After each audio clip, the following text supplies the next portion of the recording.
was in a job I didn't like. We were serving the homeless a lot, and they had actually asked us for a job, and we couldn't really provide them with a paid job, so we decided to open this so that they would have a place to come and be purposeful during the day. I know that. So. Yeah, no worries.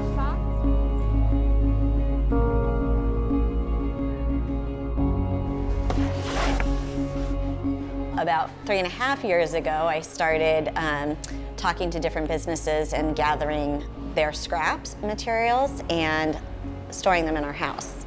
And we had 12 tons of material stored in our house before we ever opened the doors. A lot of it was just kind of random home recyclable type stuff, like milk jugs and clamshell containers and things like that.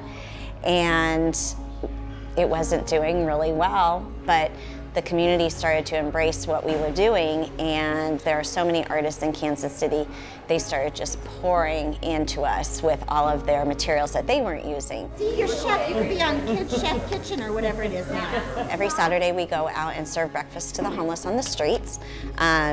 We only bring out about 24 to 36 breakfast sandwiches because we want to keep the neighborhood that we serve in quiet and not have an overflow of people. We serve anywhere from 40 to 60 people every Saturday with breakfast sandwiches, coffee, things that they might need on the street. And now we take small groups out to introduce them to people who are homeless and what they can actually do to help somebody in their own personal community.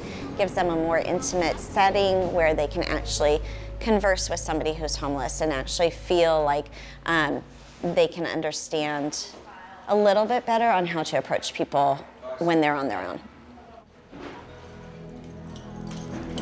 We started to get to know Smiley on the street.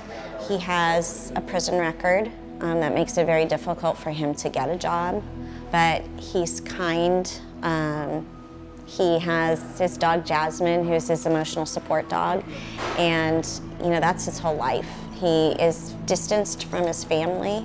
His mom was kind of his biggest supporter, and she just passed away recently, and that affected him really badly. But he is dedicated to scraps. He works hard. He's actually a leader for some of the other homeless that come in here. He invites people in to come and work because he knows this is a safe place for people to come. He's a great person. He just needed somebody to give him a chance. We're just grateful he's here. He helps us a ton, and we're just grateful for all he does for us.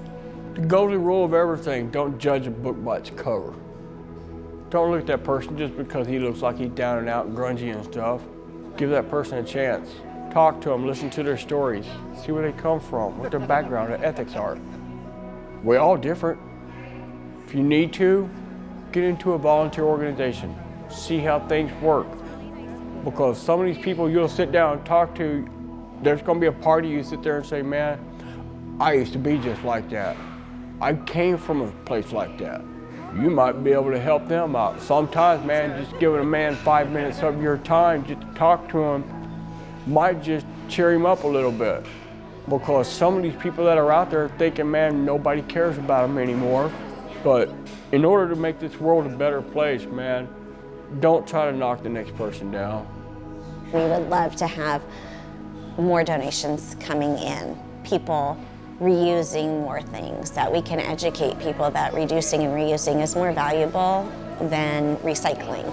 From the teacher's perspective, the education piece, we educate people on a lot of things, especially homeless outreach. We want to be able to encourage people to start doing it on their own by being educated here.